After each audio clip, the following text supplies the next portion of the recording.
Racismo e preconceito no ensino superior são mais comuns do que se imagina. É do lixo que eles tiram o alimento, que irá sustentar toda a família. O caveirão da polícia atingindo vários carros. Meu carro! Que isso? Não! Denúncia de trabalho escravo numa fazenda em Mato Grosso do Sul. 13 milhões de brasileiros não sabem ler nem escrever. Um atleta de 32 anos que agrediu a mulher Tatiane Spitzner por mais de 20 minutos. Um traficante usa o nome de Jesus e obriga uma mãe de santo a destruir seu próprio centro de Umbanda. Mais de 800 mil pessoas cruzaram esse mar para fugir das guerras e da pobreza. Em 2 anos e meio já foram 30 linchamentos no Maranhão. É uma praça de guerra. É uma praça de guerra. Todo o local está completamente cercado. A líder comunitária e vereadora pelo PSOL, Marielle Franco, é executada a tiros. Que matam também o motorista Anderson Pedro Gomes, pai de uma criança de 1 ano. Artigo 1º. Todas as pessoas nascem livres e iguais, em dignidade e direitos. Artigo 2º. Toda pessoa tem capacidade para gozar os direitos e as liberdades estabelecidos nesta declaração, sem distinção de qualquer espécie, seja de raça, cor, sexo, língua, religião, opinião política ou de outra natureza. Artigo 3º. Toda pessoa tem direito à vida, à liberdade e à segurança pessoal. Artigo 4º. Ninguém será mantido em escravidão ou servidão. A escravidão e o tráfico de escravos serão proibidos em todas as suas formas. Artigo 5º. Ninguém será submetido a tortura, nem a tratamento ou castigo cruel, desumano ou degradante. Artigo 6º. Todas as pessoas têm direito de ser, em todos os lugares, reconhecido como pessoa perante a lei.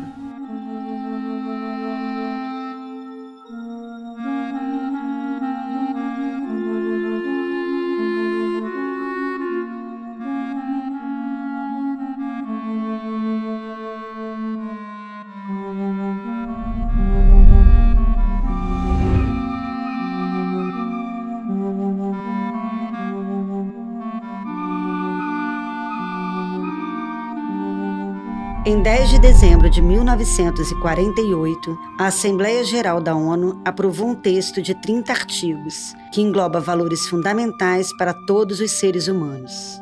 Chamado de Declaração Universal dos Direitos Humanos, o documento é, até hoje, uma referência no mundo. Ainda assim, uma série de direitos básicos continua sendo constantemente desrespeitada. Este filme reúne 5 histórias de violação dos direitos humanos. As pessoas sempre perguntam o que são os direitos humanos e para que eles servem, né? Numa primeira perspectiva, a gente podia achar até engraçado, né? Essa pergunta, porque são direitos humanos, né? O que quer dizer? São padrões mínimos, é uma expectativa de um mínimo que qualquer pessoa precisa ter para viver com dignidade. Isso tem a ver com direito a se expressar, por exemplo, poder dar opinião. Isso tem a ver com o direito a ser cuidado pela sociedade, ou seja, as políticas públicas, né? Ter saúde, ter alimentação, ter casa. É um documento simples, são 30 artigos, mas são 30 artigos que são atuais e que dão o paradigma dos valores essenciais que nós devemos seguir e observar para todos os seres humanos, inclusive independente de raça, credo, religião. Ele parte do pressuposto essencial que toda pessoa humana é sujeito de direitos. Ao nascer, você já está dentro do conjunto de direitos que a Declaração Universal prega. Foi uma construção do Ocidente, do mundo, né? Num momento muito agudo, muito difícil. Foi logo depois da guerra, da Segunda Guerra, que aconteceu na Europa, que morreram milhões de pessoas. Imagina aquele cenário. Cidades e países destruídos porque seres humanos mataram seres humanos, gente se matando. Então se reuniram os países, os dirigentes dos países, para construir um código mínimo, quase um código mínimo de conduta. Todo ser humano tem direito a. Aí fez aquela lista. It's no light task that we have accomplished here. More than 50 nations, with differing systems of government, different legal and social structures, and differing religions and philosophies, have come together and have agreed, generally, most of the time by overwhelming majorities, upon the articles in this declaration.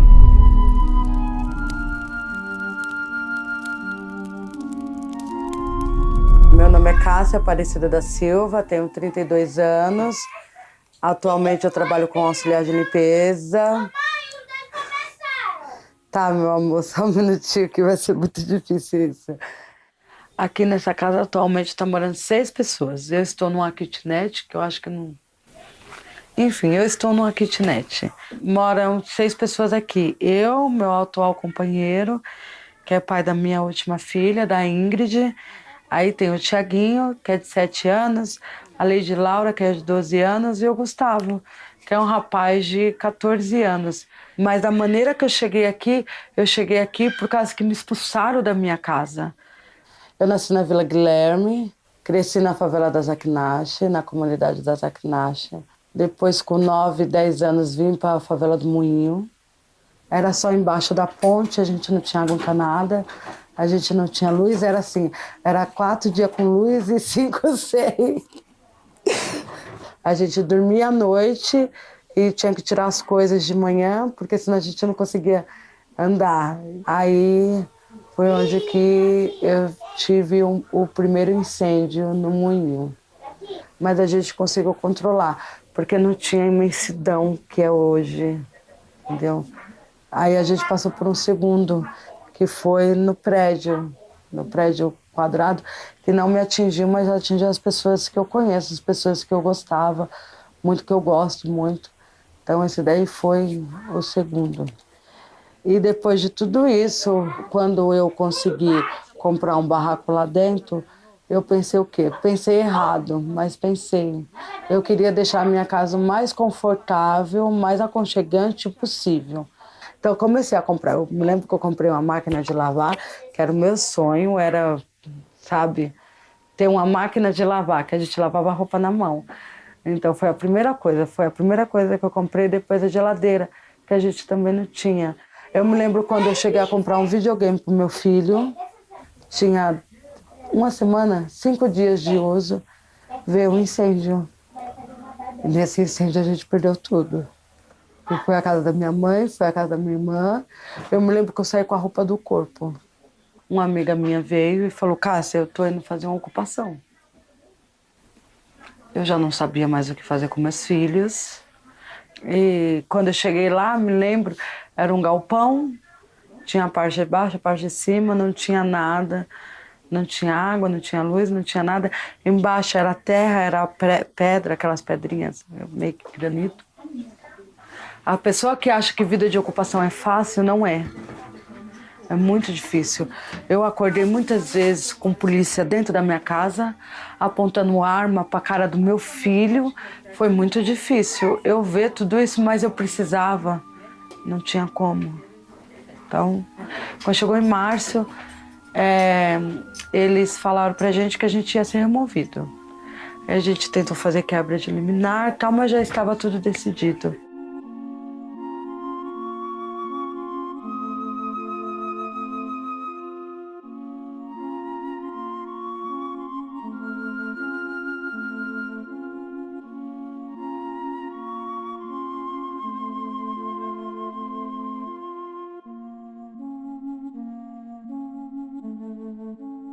A situação que eu me encontro agora, eu estou assim, eu estou numa lata de sardinha. Meu sonho é abrir a porta do quarto dos meus filhos.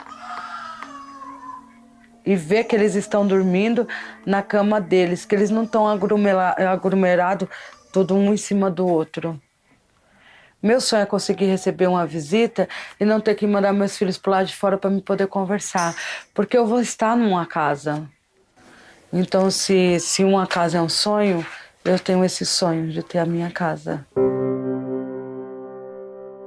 Artigo 7º. Todos são iguais perante a lei e têm direito, sem qualquer distinção, à igual proteção da lei. Artigo 8º. Toda pessoa tem direito a receber dos tributos nacionais competentes remédio efetivo para os atos que violem os direitos fundamentais. Artigo 9. Ninguém será arbitrariamente preso, detido ou exilado. Artigo 10. Toda pessoa tem direito, em plena igualdade, a uma audiência justa e pública por parte de um tribunal independente e imparcial. Artigo 11. Toda pessoa acusada de um ato delituoso tem o direito de ser presumida inocente até que a sua culpabilidade tenha sido provada de acordo com a lei. Artigo 12. Ninguém será sujeito a interferências na sua vida privada, na sua família, no seu lar ou na sua correspondência, nem ataque da sua honra e reputação.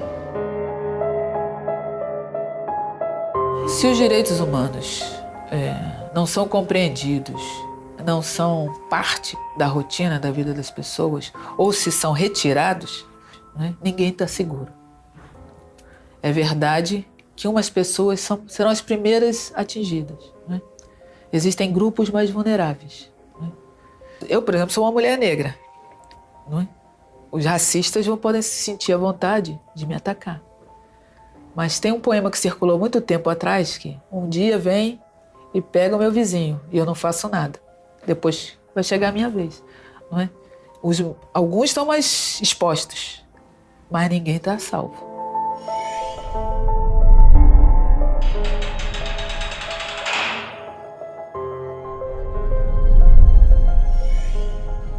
Meu nome é Victor Amberg Rocha Gabriel, moro na zona norte de São Paulo, exatamente no Jardim Brasil.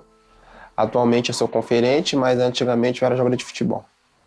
Saindo para ir trabalhar, aí de repente tinha um cara estranho no meu portão. Aí ele perguntou, você é o Victor? Tal, Victor Amberg Rocha Gabriel, assim assado. E aí quando eu abri o portão, tipo, já tinha mais de 3 policiais, 4, assim, ó, de metralhadora, tudo, como se eu fosse o cara mais perigoso. Já pegando pelo pescoço, jogando no portão. Falou, já falando que eu era sequestrador, perdeu o sequestrador. Falei, o que tá acontecendo?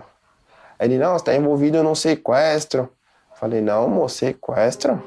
Não.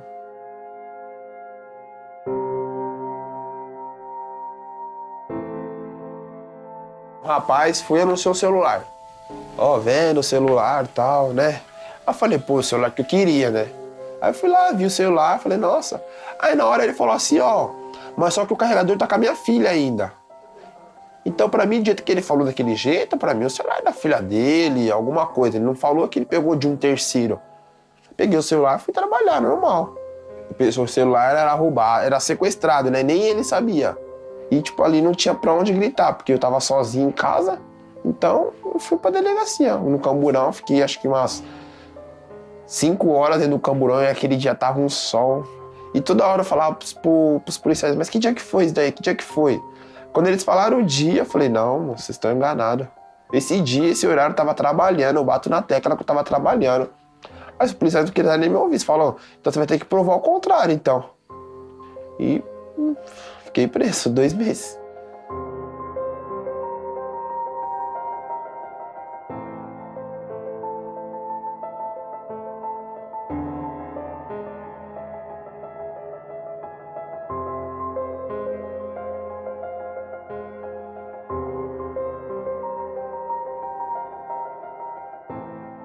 Tivemos que cortar o cabelo, passar ficar pelado, todas aquelas humilhações que passa, ficar de castigo, sendo que ficamos num lugar escuro, com rato, comendo comida estragada. Aí meu advogado foi lá, né? Depois que ficou uns 5 dias lá, meu advogado foi lá. Aí tentou mandando habeas corpus e tudo negando, sendo que eu tava provando, ele tava toda a documentação provando que no dia e na hora do assalto lá, do sequestro, enfim, Eu tava trabalhando e o outro menino também, o Fábio. E mesmo assim a gente ficou preso, por causa da vítima. Tipo, nossas provas era nada. Hoje em dia ainda não consegui emprego, porque tá rolando esse processo, né? Aí me manda currículo, faz entrevista, fala, eu vou te chamar, fica esperto que a gente vai te ligar. Já não liga, porque esse tempo que eles falam que nós vai te ligar, já estão a gente puxando lá, né? Porque o currículo é bom. Só que aí, quando consta lá, foi preso, acusado de sequestro, pô, o dono da empresa ia falar, vai sequestrar eu também, então aí tá difícil. O artigo 13. Toda pessoa tem direito à liberdade de locomoção e residência dentro das fronteiras de cada estado. Toda pessoa tem o direito de deixar qualquer país, inclusive o próprio, e a este regressar. Artigo 14. Toda pessoa vítima de perseguição tem o direito de procurar e de gozar asilo em outros países. Artigo 15. Toda pessoa tem direito a uma nacionalidade. Ninguém será arbitrariamente privado de sua nacionalidade, nem do direito de mudar de nacionalidade. Artigo 16. Os homens e mulheres de maior idade, sem qualquer restrição de raça, nacionalidade ou religião, têm o direito de contrair matrimônio e fundar uma família. Gozam de iguais direitos em relação ao casamento, sua duração e sua dissolução. Artigo 17. Toda pessoa tem direito à propriedade, só ou em sociedade com os outros. Ninguém será arbitrariamente privado de sua propriedade. Artigo 18.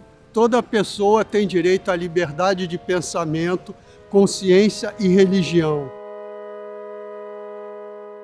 Lamentavelmente, a gente olha para o mundo e vê que os direitos humanos ainda são uma agenda fundamental, né? A declaração, ela está completando 70 anos, mas eu ouso dizer que ela é mais atual do que nunca. E, portanto, cada um dos países tem como dever a proteção da pessoa humana e também a promoção dos direitos humanos. Nós sabemos que nem todos os países têm uma política de Estado voltada para a proteção dos direitos humanos. A gente vê que talvez a contribuição mais importante da Declaração Universal dos Direitos Humanos tenha sido justamente a de reconhecer a pessoa humana como um sujeito de direito internacional.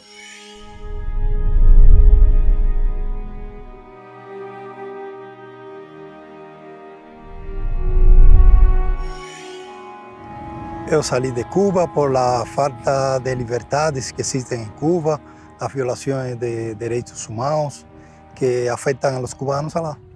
Eu era médico, especialista em cirurgia, jornalista.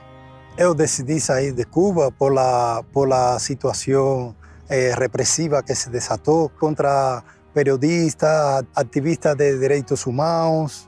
Eu fui detenido em muitas ocasiões por tratar de exercer o direito à livre expressão lá.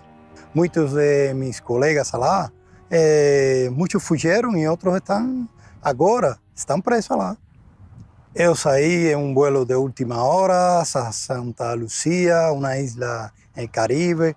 Logo ali fiquei um tempo, logo por ajuda de algunas relatorias especiales de Naciones Unidas, saí para Trinidad y Tobago, allí recibí la condición de refugiados, pero el gobierno de allí de Trinidad y Tobago no tiene condiciones para recibir refugiados. Ali você não tem direitos a uma identificação, não tem direito a trabalhar. Então eu decidi sair daí também. E cheguei a sair rumbo a Guyana, e de Guyana passei por la floresta hasta Brasil. Crucei a fronteira e cheguei a Roraima. Ainda não he conseguido emprego, apesar de que no Brasil tem uma lei que protege a los refugiados. Essa lei ninguém la conhece e todo é conversa.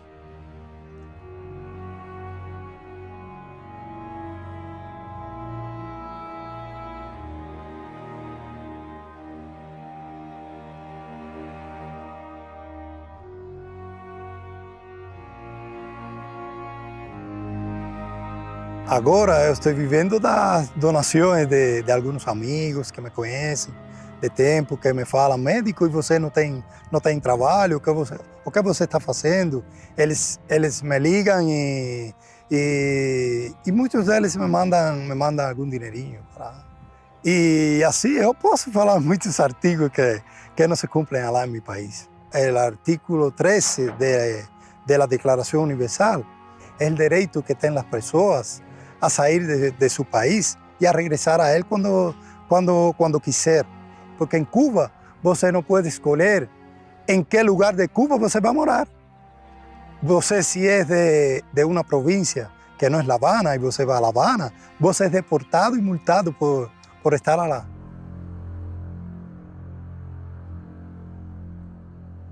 Artigo 19. Toda pessoa tem direito à liberdade de opinião e expressão.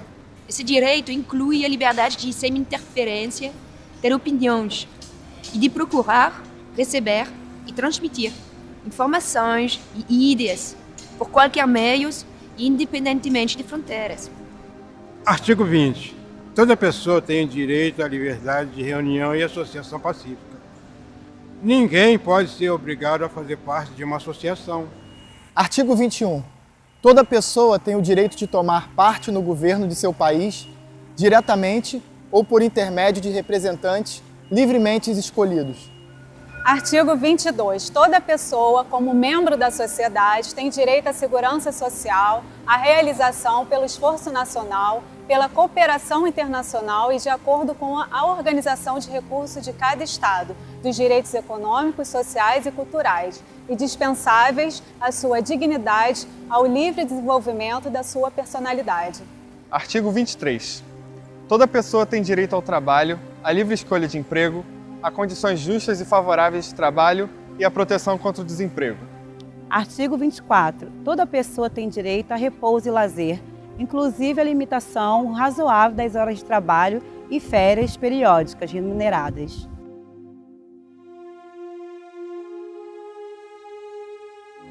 É muito fácil você dizer, eu não faço questão de votar quando você tem direito a voto. Eu não faço questão de ir à escola quando você vai à escola. Eu não faço questão de dirigir quando você já dirige. Na Arábia Saudita, as mulheres estão conquistando agora o direito a dirigir. Eu sempre brinco, quando eu tirei minha carteira de motorista, eu brincava que aquela carteira funcionava como um habeas corpus, porque numa determinada situação de vida, quando você sabe dirigir e tem acesso a um carro, é muito fácil ir e vir. E aquilo te garante uma série de outras liberdades que quando você não dirige, você não tem. Quando você se insere em uma camada da população que está melhor posicionada na escala de distribuição de riquezas, você tem acesso a outros direitos que quem está posicionado nas camadas de baixa renda também não tem, como o direito à cultura, o direito ao lazer. Então, na verdade, quando nós falamos da ideia de indivisibilidade dos direitos humanos, de universalidade dos direitos humanos, nós estamos falando também de um dos pilares essenciais da vida democrática e da ideia de igualdade e equidade.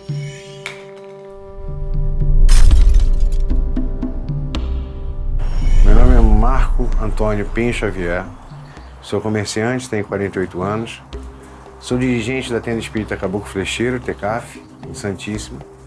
Iniciei minha trajetória dentro da Umbanda em 85 e hoje nós trabalhamos com as sessões de consulta de Umbanda, cura através da prática da cirurgia espiritual, reiki, cromoterapia, auriculoterapia e atendemos todas as pessoas que chegam na casa, independente do credo, da raça, da cor ou gênero. Quando nós viemos para cá, a princípio, o primeiro impacto foi muito bem recebido. As duas famílias que moravam aqui no nosso espaço, na parte de cima, que viviam em comodato com o antigo proprietário, nos receberam bem receptivos, foram solicitaram que ficassem só até o final do ano letivo das crianças para que depois eles pudessem se mudar e fazer a entrega da posse, né, em sua totalidade. Em outubro de 2008, quando nós fomos inaugurar a casa, eu tive uma surpresa muito grande. Nós estávamos com a casa muito cheia de convidados, outras casas amigas, tinha mais de 300 pessoas na casa.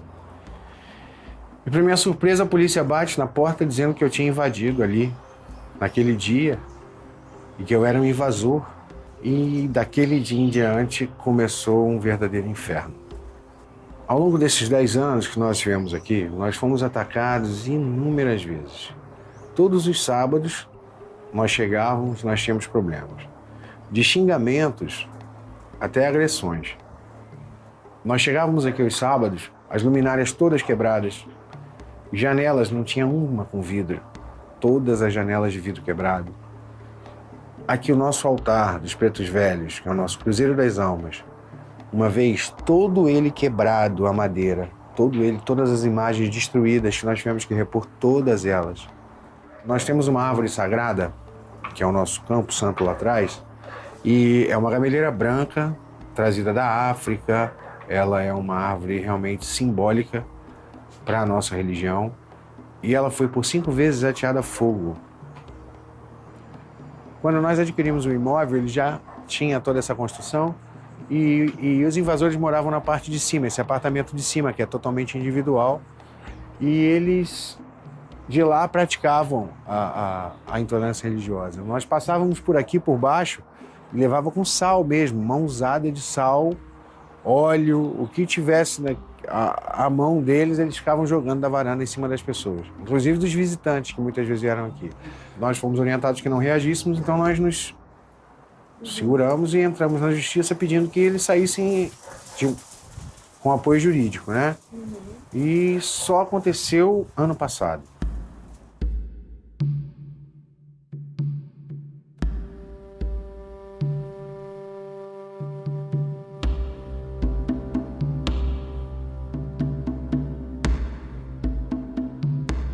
Nós registramos 32 boletins de ocorrência. Hoje, esses boletins foram todos juntados num único boletim de 2009 e que até hoje não virou processo. Então, direitos humanos, eu acho que é uma escola que ainda está em andamento aqui e muito longe de chegar lá. O direito que a Constituição me dá é de laicidade no Estado. Isso não acontece. Na prática, isso não acontece. Então, esse seria o maior direito humano concedido a um cidadão brasileiro. É o direito da Constituição. Artigo 25. Toda pessoa tem o direito a um padrão de vida capaz de assegurar a si e a sua família saúde e bem-estar, inclusive alimentação, vestuário, habitação, cuidados médicos e os serviços sociais indispensáveis. Artigo 26. Toda pessoa tem direito à instrução. A instrução será gratuita, pelo menos nos graus elementares e fundamentais. Artigo 27. Toda pessoa tem o direito de participar livremente da vida cultural da comunidade, de fruir as artes e de participar do processo científico e de seus benefícios. Artigo 28. Toda pessoa tem direito a uma ordem social e internacional em que os direitos e liberdades estabelecidos na presente declaração possam ser plenamente realizados. Artigo 29.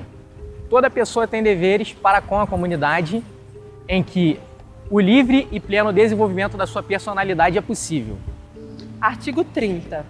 Nenhuma disposição da presente declaração pode ser interpretada como reconhecimento a qualquer Estado, grupo ou pessoa do direito de exercer qualquer atividade ou praticar qualquer ato destinado à destruição de quaisquer dos direitos e liberdades aqui estabelecidos. Andar na rua seria diferente se a gente vivesse numa sociedade onde todos os direitos são respeitados. A gente andaria numa rua que as calçadas não seriam tão esburacadas como essa, porque a administração pública saberia que os passantes, os pedestres, têm direito a uma calçada adequada para não se acidentar. Porque ele, tem a ver com o direito à saúde, ele não pode se acidentar. Tem o direito a uma melhor convivência, uma calçada como espaço de convivência, ele pode estar lá. Tem segurança, não é? As pessoas vão se relacionar umas com as outras de outra forma, porque tiveram outros direitos de serem respeitados. Direito à liberdade de expressão, direito à educação, direito à moradia melhor. Não vão andar na rua com tanto estresse. Tiveram seu direito de ir e vir respeitado, melhor transporte, melhor trânsito. A rua seria diferente. A casa da gente seria diferente.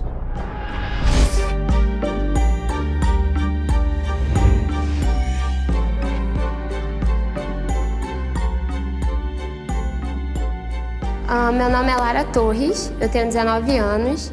Atualmente eu faço Direito aqui na Faculdade de Direito da UERJ. Eu moro na Rocinha. No momento eu estudo e trabalho. Essa é a minha realidade agora. Eu sempre tive uma dúvida entre ser professora de História e fazer Direito. Na verdade, o meu sonho também sempre foi ser professora. Então, talvez se na carreira jurídica eu conseguir dar aula. Mas um dia eu fui na Defensoria Pública e eu me encantei com o lugar de uma forma descomunal. E o meu olho brilhou assim, eu fiquei, meu Deus, eu preciso andar por esses corredores, eu preciso trabalhar aqui. Aí ali eu vi que, de fato, eu realmente gostaria de fazer Direito e eu vi que eu não me arrependeria. E, de fato, não me arrependo até agora. Quando eu comecei a estudar, assim, que eu decidi que eu queria vir para a UERJ, eu percebi que eu vinha de uma escola com muita defasagem mesmo, assim. Então, eu decidi fazer um pré-vestibular, que foi o PCEP, que é um pré-vestibular comunitário, que ele é ali na Gávea. No dia anterior, no sábado, eu tinha tido uma aula incrível no PCEP sobre Clarice Lispector, o livro que o vestibular, que a UERJ solicitou para a gente ler para fazer a prova. Então, nós tivemos uma aula incrível. Todo mundo saiu de lá super confiante, achando que a gente conseguiria o A. No meu caso, que eu precisava melhorar do B para o A. Então, eu saí tranquila. Naquele dia, eu nem estudei mais, porque eu estava tranquila, eu achava que eu ia conseguir o meu A. Dormi cedo, aí no dia seguinte, foi no domingo, que teve o tiroteio. Eu tinha acabado de acordar, eu já estava tomando banho, e eu escutei um tiro, assim, aí eu fiquei, meu Deus, não.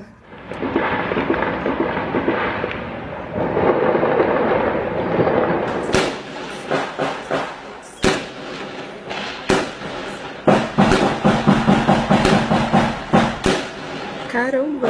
E não parou, e aí começou, e eu fiquei, meu Deus, eu não posso... A minha mãe não pode ouvir isso, foi meu primeiro pensamento, senão ela vai reclamar, ela vai ficar com medo de eu sair, eu preciso sair. Então, foi bem complicado. A minha prova era às 9, eu ia fazer aqui na Lagoa. Então, até 8h30, assim, eu tava, meu Deus, isso vai parar, vai chegar uma hora que vai parar. E aí não parou, e quando deu 9 horas, eu tava desolada, comecei a chorar. E aí é um sentimento que você não sabe se chora, se você fica revoltado com a situação. E eu fiquei muito triste, porque eu perdi muito tempo estudando para aquela prova, eu não consegui fazer.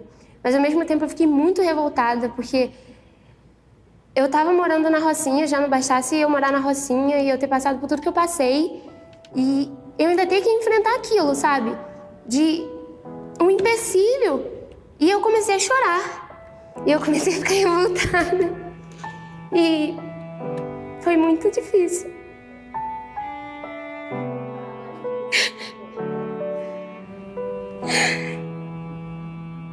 Desculpa aqui.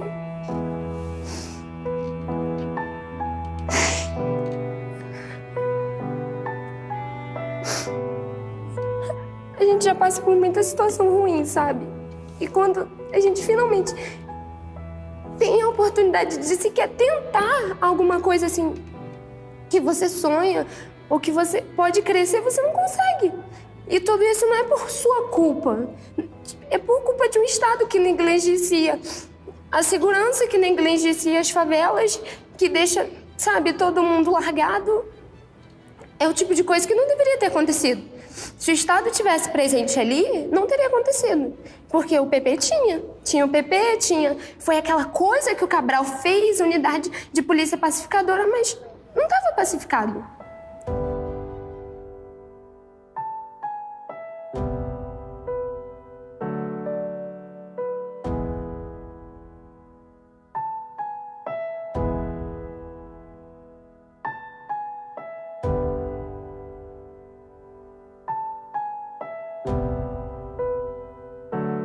Quem mora em favela raramente tem seu direito humano respeitado. Não é à toa que morrem pessoas em uma proporção gigantesca. Não é à toa, não é porque quem mora na parte pobre vai simplesmente morrer. Tá faltando direitos aí. Então, eu acho que não só naquele dia em especial, teve o meu direito de segurança, ele não foi respeitado. Mas, diariamente, nós, moradores de favela, da periferia, de regiões mais, assim, inferiorizadas, nós costumamos não ter direito nenhum respeitado. Nem da saúde, nem de nada. Assim, enfim, não temos direitos respeitados, praticamente.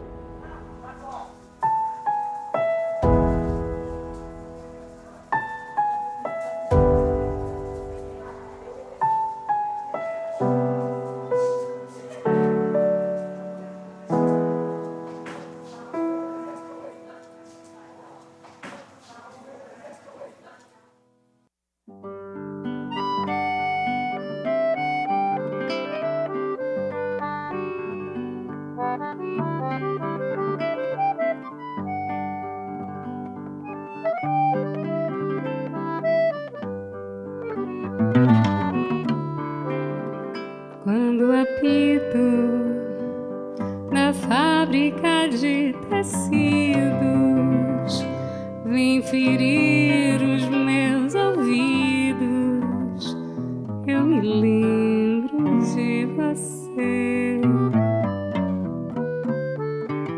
Mas você anda sem dúvida nem zangada, ou está interessada em fingir que não me vê. Você que atende ao apito de uma chaminé de barro, porque não atende ao grito tão aflito da buzina do meu carro. Você no inverno, sem meias, vai pro trabalho, não faz fé em agasalho, nem no frio você crê. Você é mesmo artigo que não se imita quando a fábrica apita, faz reclame de você. Nos meus olhos você lê como eu sofro cruelmente, com ciúmes do gerente impertinente que dá ordens a você. Sou do Serino, poeta muito soturno, vou virar guarda noturno, e você sabe por quê. Mas você não sabe, enquanto você faz pano, faço junto do piano esses versos pra você.